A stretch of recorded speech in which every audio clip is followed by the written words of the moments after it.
Kreativitas tidak terbatas. Warga 02 begitu sangat kreatif di dalam menciptakan sebuah jok-jok atau video-video lucu di dalam hal untuk menyindir kelakuan daripada 01 dan ya 03 tentunya. Dan hal ini dibuat suasana kelas SDN Pemakzulan 01 yaitu petang jelang pengumuman resmi KPU. Dan ini ada beberapa tokoh-tokoh, diantaranya adalah Samsudin, Rocky Gerung, dan kawan-kawan kita.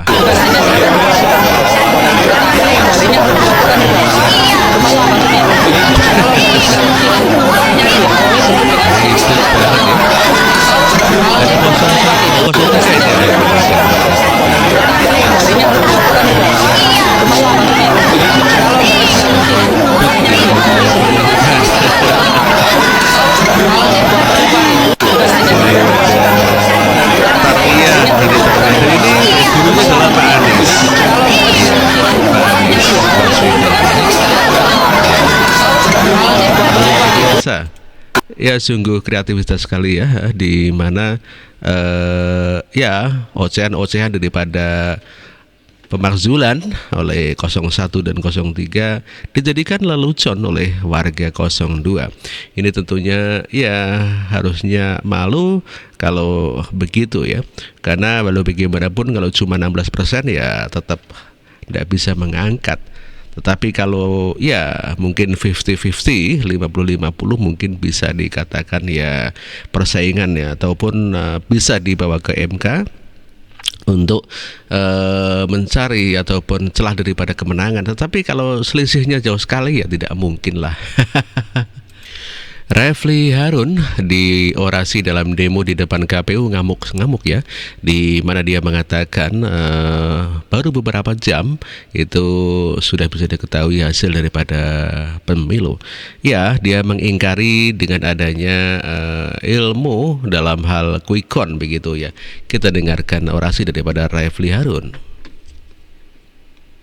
Kawan-kawan semua, sebagai contoh misalnya, pada tanggal 14 Februari ketika hari pencoblosan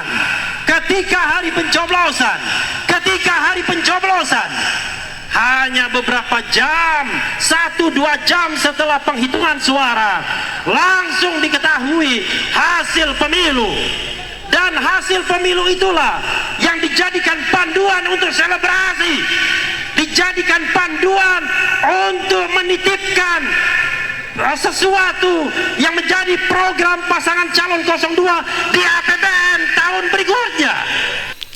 Ya, sebetulnya untuk mengetahui hasil daripada pencoblosan 1 jam ataupun 2 jam bisa diketahui, itu ada ilmunya dengan namanya adalah quick count, di mana menanyakan orang langsung pada saat keluar daripada TPS, dan itu tidak seluruhnya, itu hanya beberapa TPS, tetapi itu diketahui, bisa diketahui dalam arti pemenangnya dengan mengambil sampel ya, contoh saja ya, seperti halnya survei, itu tidak seluruhnya orang-orang ditanyakan, hanya berapa persen saja sebagai sampel, random sampling namanya ya, ya sampel di mana, apalagi yang namanya quick count itu sudah bisa diketahui dalam satu TPS itu berapa persen, dan itu sebagai contoh.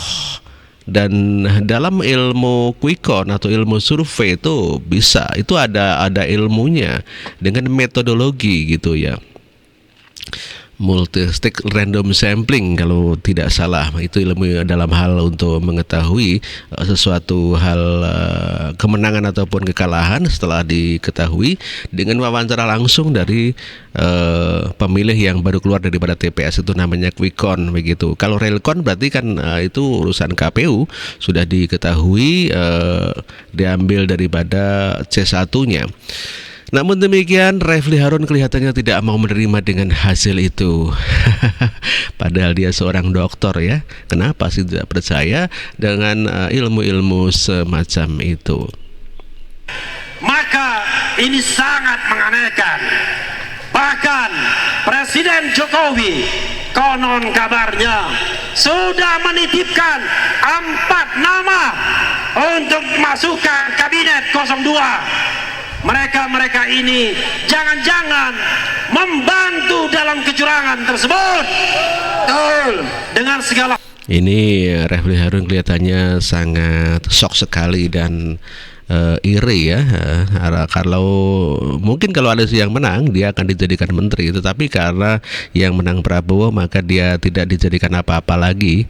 Dulu dia sempat menjadi komisaris BUMN pada saat Pak Jokowi menang pertama gitu. Namun demikian kelihatannya dia tidak becus bekerja, makanya dia dikeluarkan begitu ya. Setelah dikeluarkan dia bergabung dengan orang-orang seperti Rocky Gerung, orang-orang yang membenci Presiden Jokowi seperti Said Didu.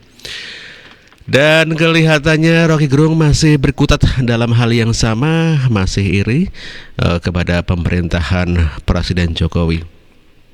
Walau bagaimanapun Pak Jokowi kan ya ikut berperan dalam pembangunan ini, makanya mungkin ya perlulah menitipkan orang-orangnya yang bisa bekerja gitu ya.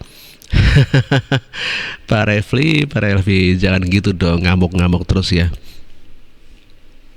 hormat kepada bapak-bapak polisi yang menjaga kita di depan. 4 pejabat tersebut yang dititipkan, saya dengar 1. Sekretaris Negara Pratikno, 2. Menteri BUMN Erick Thohir, 3. Menteri Investasi Bahlil, dan 4. Saya sangat sesalkan Kapolri Jenderal Listio Sigit. Ada apa? 4 pejabat. Kenapa kok menyesal Pak Refli? Apa karena Anda tidak masuk dititipkan gitu ya? Terserah Pak Jokowi lah, namanya juga orang menitipkan kan, siapa saja kan terserah dia kan. Kenapa sih ikut campur Pak Refli ini? Aduh, kenapa sih Pak Refli gak jadi iri begitu ya?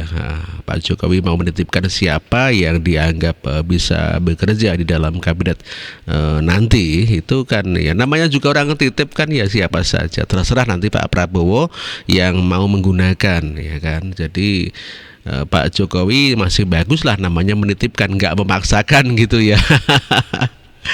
Aduh Pak Refli luar biasa ya. Ini harus dititipkan untuk kabinet ke depan. Ada apa? Apakah ada makan siang gratis? Ada pesanan. Apakah ada makan siang gratis? Tidak ada. Semuanya sudah didesain. Karena itu sebenarnya ketika kita demo di depan KPU, kita hanyalah demo di depan boneka. Hanya di depan boneka kecurangan. Enggak penting sebenarnya KPU, tidak penting Hasyim Asyari, tidak penting semua anggota KPU. Karena yang paling penting kita lengserkan adalah Joko Widodo.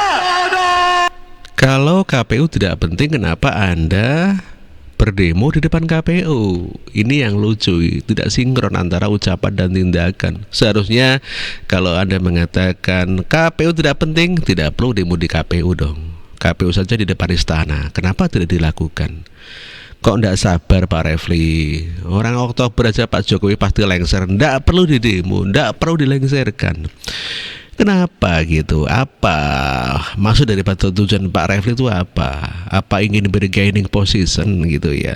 Hanya ingin mendapatkan jabatan mungkin di komisaris ya. Biasanya orang-orang vokal itu adalah ada maunya begitu ya.